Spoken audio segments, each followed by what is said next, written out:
dear students, my name is Karan Sharma. Welcome back to my channel Siddhartha Special Classes. This is the lecture number 2 for the 10th class. We are continuing the chapter Light, Reflection and the Reflection. In the first lecture, we have done up to the reflection of light. We have done how the image is formed in the case of the plane mirror, and we have done the properties of the image in the case of the plane mirror. Today we will start the next topic, which is called as spherical mirrors. अगर आपने ये वाला lecture नहीं देखा है, then please watch it now. The link of the lecture is in description box below. Please firstly ये lecture देखो, इसके कॉन्सेप्ट समझो. After this continue with this lecture. तो आज हम स्टार्ट करते हैं जी स्फेरिकल मिरर. तो हेडिंग लगाइए स्फेरिकल मिरर्स. जो घरों में सिंपल वाले मिरर यूज होते हैं, that are the plane mirror. But कभी कभी स्फेरिकल मिरर की भी जरूरत in some of the situations. ठीक है, तो one by one we will study the each spherical mirror. Basically there are the two types of the spherical mirror. ठीक है, पहला होता है जी कॉनकेव मिरर, एक होता है कॉनकेव मिरर, और दूसरा होता है जी कॉन्वेक्स मिरर. ठीक है, एक होता है कॉनकेव मिरर और दूसरा होता है कन्वेक्स मिरर.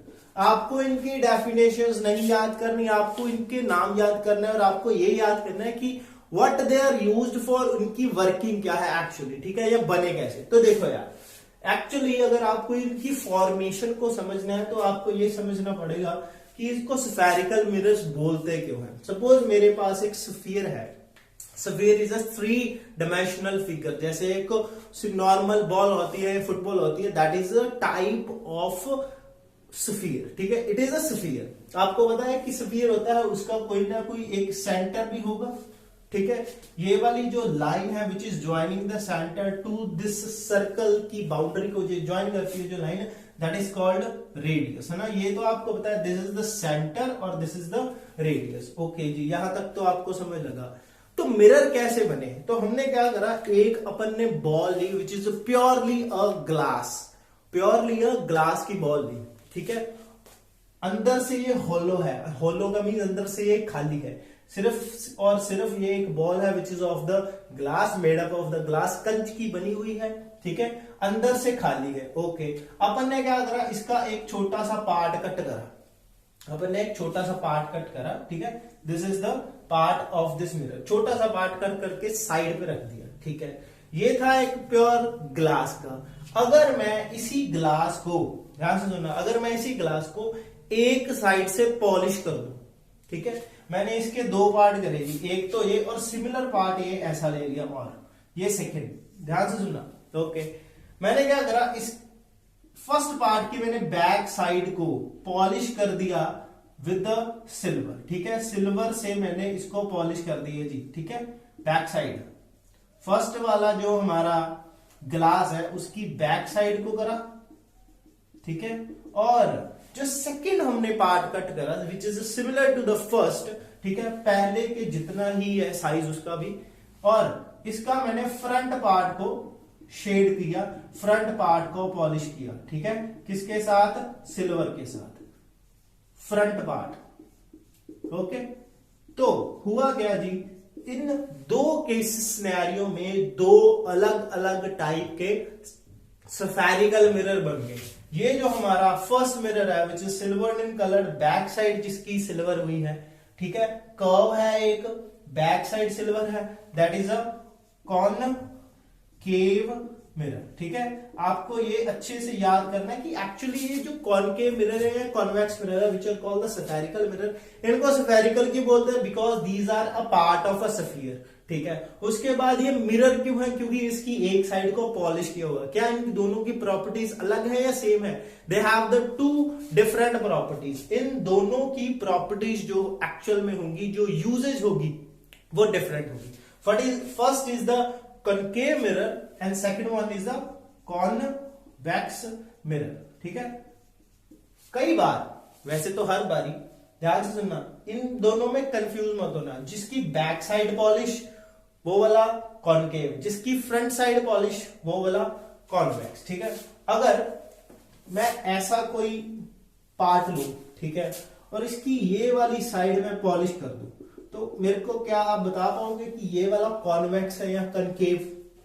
तो ध्यान से सुनो, अपन को कैसे पता चलेगा कि कोई भी मिरर कॉन्वेक्स है या कॉनकेव? जो भी एक्चुअली कर्व है, ठीक है, उसको आपने इमेजिन करना है कि उसका एक फुल स्फीयर बना दो, फुल सर्कल बना दो। एक्चुअली तो अपने स्फीयर बनाना, बट मैं सर्कल इसलिए बोल रहा हूं क्योंकि अपन के पास 2 डायमेंशनल बोर्ड है। Actually this is a 3 dimensional, बार बार बोल रहा हूं। Actually the mirror in this case जो अपन स्टडी कर रहे हैं दैट इज अ 3 डायमेंशनल, ठीक है। तो देखो यार, इमेजिन कर लेना है कि अपन ने इसका जो स्फीयर है वो अपन ने कंप्लीट कर दिया, ठीक है।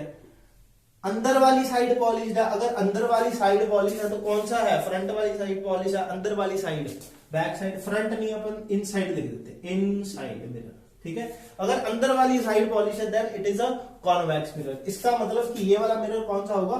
Convex mirror. और बुक्स में कॉन्वेक्स मिरर को ऐसे ही बनाया जाता है। कॉन्वेक्स मिरर की जो एक्चुअल डायग्राम होती है बुक में वो ऐसी होती है, ना कि ऐसी, ठीक है। ये सिर्फ समझाने के लिए था। आई होप आपको अच्छे से समझ लग गया होगा कि what is the concave mirror और what is the convex mirror. जिसकी बैक साइड पॉलिश वो कॉनकेव, जिसकी फ्रंट साइड पॉलिश वो कॉन्वेक्स, ठीक है। Please note it down. 2 तरह के मिरर होते हैं, एक कॉन्वेक्स और एक कॉनकेव, और उसकी डायग्राम बना लेनी है आपने इसके बिल्कुल सामने। इसके साथ लिख देना है बैक साइड पॉलिश्ड, ठीक है। पॉलिश किसके साथ? सिल्वर के साथ, वो आपको अच्छे से मालूम ही है। और कॉन्वेक्स मिरर की अगर बात करें देन तो आपको ऐसी डायग्राम बनानी है, दिस वन, ठीक है।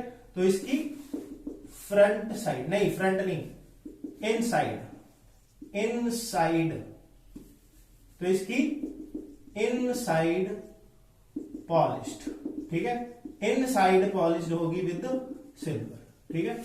आपको नोटबुक के ऊपर क्या नोट डाउन करना है? You have to note down the spherical mirror, उसके बाद इसके 2 नाम्स, उसके बाद 2 डायग्राम्स और बैक साइड एंड इनसाइड। बस आपको ऊपर वाला ही अच्छे से याद करना है, अच्छे से नोट डाउन करना है। This is for your understanding purpose, ठीक है। अगर आपको ये वाला स्फीयर ड्रॉ करना है तो कर लो, अगर नहीं करना तो कोई बात नहीं, ठीक है। Just you have to write down up to this second point. Please note it down. हाँ जी, नोट डाउन करा? नोट डाउन करा? ओके।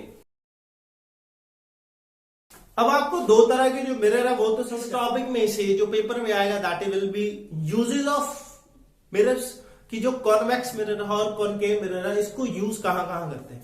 यूजेस को एक्चुअली समझने के लिए we have to study the diagrams, ठीक है, कि एक्चुअली इमेज कहां बनती है जब ऑब्जेक्ट कहीं पे रखते हैं, ठीक है। जब भी ऑब्जेक्ट मिरर के अगर सामने रखेंगे तो इमेज एक्चुअली कहां बनेगी, ठीक है। सर कहां बनेगी, ये क्या बोल रहे हो? हमने तो मिरर में देखा, हम हर बार जब भी हम मिरर देखते हैं, when we are seeing ourselves in a plane mirror, तो उसकी इमेज तो वही बनती है मिरर के पीछे ही।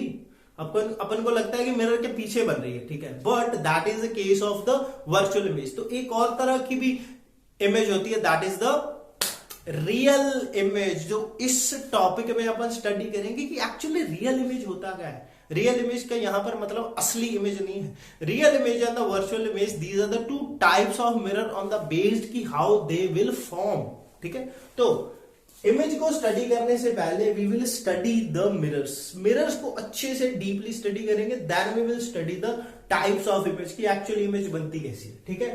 तो ध्यान से देखो यार, अपन ने कुछ पहले इंपॉर्टेंट टर्म्स पढ़ेंगे, important terms in case of spherical mirrors, ठीक है। हेडिंग लगाइए प्लीज अपनी नोटबुक के ऊपर, important terms in case of spherical mirror. कुछ इंपॉर्टेंट टर्म्स होगी जो कि हमको यूज करनी है फॉर द न्यूमेरिकल पर्पस, ठीक है। जो न्यूमेरिकल आएंगे उसके लिए हमको यूज करनी है। इनकी डेफिनेशन पेपर में नहीं आएगी, you just have to remember the terms और वो होती क्या है एक्चुअली, ठीक है, डायग्राम में होती है। मैं क्या करता हूं, I am taking the example for the concave mirror. Upon concave mirror की एग्जांपल लेते हैं, ठीक है। ये वाला अपना मिरर है जी कॉनकेव मिरर। ओके जी सर, समझ आया। ध्यान से सुनो, सबसे पहली टर्म, ये तो अपना हो गया मिरर, ठीक है। सबसे पहली टर्म ये वाला जो मैंने डॉट लिया है, डॉट क्या है? It is the exact mid point, ठीक है। जो मिरर है उसका एग्जैक्ट मिड पॉइंट है which is denoted by a letter capital P. ध्यान से सुनो, which is denoted by a letter capital P. तो अपन की जो सबसे पहली फर्स्ट टर्म है दैट इज द पोल, ठीक है, which is denoted by capital P, it is the pole, POLE, ठीक है। अब डेफिनेशन नहीं याद करनी है आपको, आपको सिर्फ टर्म याद करनी है मिरर पे कहां कहां होती है, ठीक है। P स्टैंड्स फॉर पोल, ठीक है। अब मैं एक स्ट्रेट लाइन ड्रॉ करता हूं which is passing through this pole, ठीक है। Straight line which is passing through this pole, passing through this mid point, और इस लाइन को बोलते हैं प्रिंसिपल एक्सिस, ठीक है। इस लाइन को अपन बोलते हैं जी प्रिंसिपल एक्सिस, जो बिल्कुल स्ट्रेट होगी, ठीक है। अगर स्ट्रेट होगी and it is passing from the mid point, ठीक है। सेकेंड अपनी टर्म प्रिंसिपल एक्सिस, इसकी डेफिनेशन मैं बार बार बोल रहा हूं, आपको डेफिनेशन नहीं याद करनी, आपको याद करनी है टर्म का नाम। प्रिंसिपल एक्सिस होती क्या, आपको अच्छे से दिमाग में याद रखनी। Principal axis is that thing, that is, it is the axis which is a line passing through the midpoint, exact midpoint of the mirror, ठीक है, which is passing through the pole, okay जी, done है। अब इसकी boundary तो decided ही है automatically कि ये वाला मिरर इतना बड़ा है, ठीक है, M डैश, मैं इसको नाम देता हूं, इसको अपन नाम दे देते हैं M डैश, ठीक है। थर्ड जो अपन की टर्म है दैट इज अपर्चर, ये आपको इसकी नाम याद करना है, शायद डेफिनेशन भी नहीं, आपको इसका नाम याद करना है अपर्चर। अपर्चर क्या है, M डैश, ठीक है। अपर्चर क्या है, M डैश, मतलब क्या है actually, size of reflecting surface, the size of reflecting surface, कि अपना मिरर एक्चुअली कितना बड़ा है, ठीक है। सिंपली लिख सकते हैं साइज ऑफ मिरर या size of reflecting surface, M dash, ठीक है। दिस इज आवर अपर्चर, यहां तक बात समझ आई, ठीक है। अब इसके बाद ध्यान से सुनो, अपन ने ये वाला जो मिरर काटा था, कहां से काटा था, एक सफेद सफियर से काटा था, ठीक है। ध्यान से सुनो, एक सफियर से काटा था, उस सफियर का क्या होगा, एक सेंटर होगा, उस सफियर का कुछ ना कुछ radius of the sphere and R is the radius of sphere. तो यहां पर भी कोई ना कोई सेंटर का रेडियस तो होगा एक्चुअली। ये अगर मैं इसको कंप्लीट करूं तो ये कुछ ऐसा सा बनेगा, ठीक है।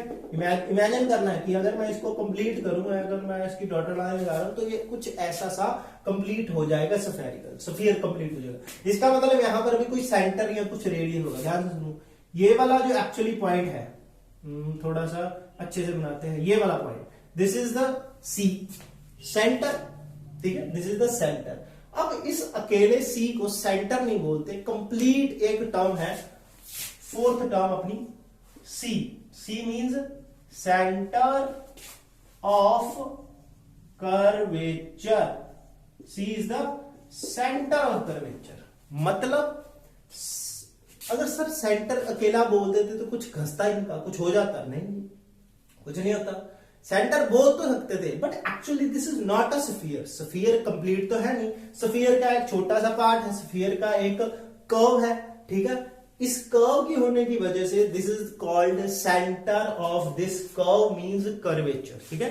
सी क्या है, it is the centre of curvature, okay जी। और मैंने अपन को बोला, आपको बोला कि यहां पर कुछ रेडियस है, रेडियस मींस ये वाली जो एक्चुअली लाइन है, ठीक है। अगर मैं इस पॉइंट को बोलूं P, सपोज मैं इस पॉइंट को P बोलता हूं, तो C से लेके P तक, C से लेके P तक क्या है हमारा रेडियस, है ना, this is the radius, okay.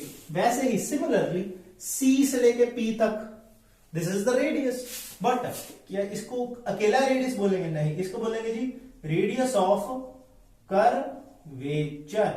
Radius of curvature को डिनोट करते हैं कैपिटल R के साथ और इसकी वैल्यू है CP। C means centre, P means pole, centre से लेके पोल तक का जो डिस्टेंस है that is the radius of curvature.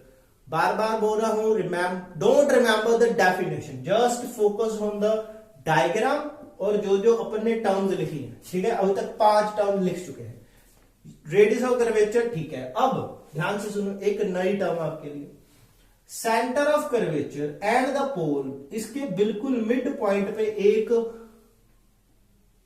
Term होगी, एक पॉइंट होगा, that is called focus. Sixth point है जी हमारा focus, which is denoted bye, focus is denoted by capital F. अब सर ये फोकस क्या होता है, ध्यान से सुनो, बार बार टीचर्स भी आपको बोलते हैं फोकस करो, ठीक है।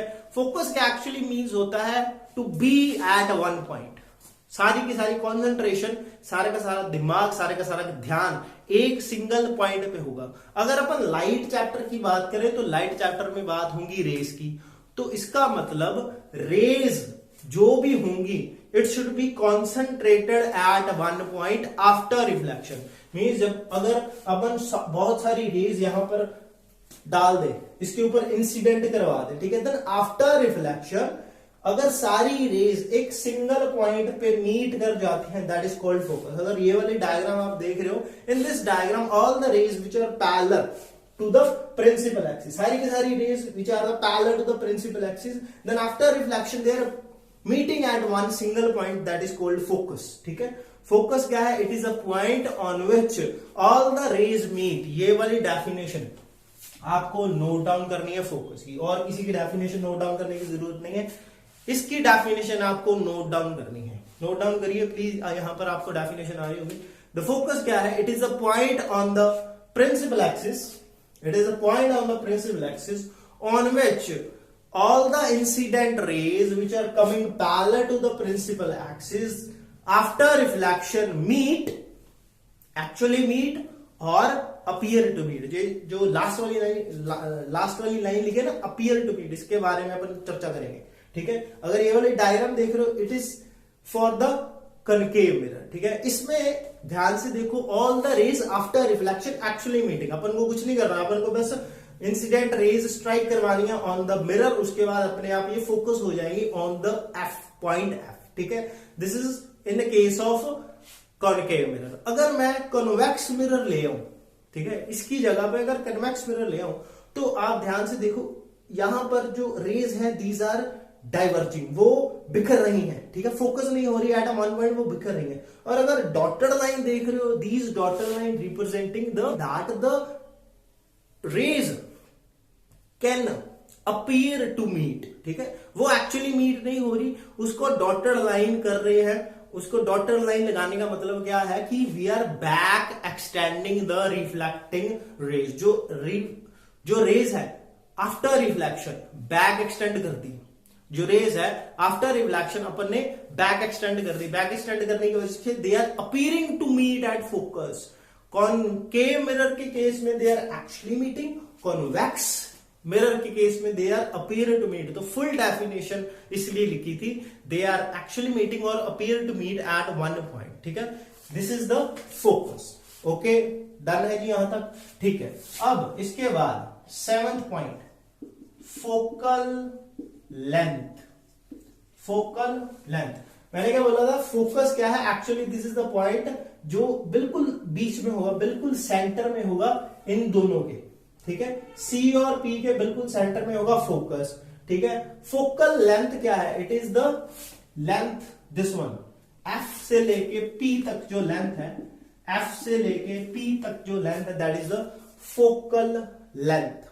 फोकल लेंथ को डिनोट करते हैं जी स्मॉल एफ के साथ, ठीक है, it is denoted by small F, ठीक है। इसकी वैल्यू कितनी होगी, एक्चुअली जितना भी आपका रेडियस होगा उसका हाफ। सपोज ये रेडियस 10 सेंटीमीटर है, तो फोकल लेंथ कितनी, 5। अगर ये 20 है तो ये कितना, 10, ठीक है। अगर मैं बोलूं कि focal length of any mirror is 15 centimetre, focal length कितनी है, 15, तो रेडियस ऑफ कर्वेचर कितना होगा, 30, ठीक है। अगर ये 30 है तो ये 15, मीन्स आप समझ गए ना कि फोकल लेंथ क्या होगा, focal length always be half of radius of curvature. ये वाला एक फॉर्मूला अपने भेजे में डालो, ये वाला फॉर्मूला आप अपने प्लीज दिमाग में अच्छे से डाल लो, ठीक है।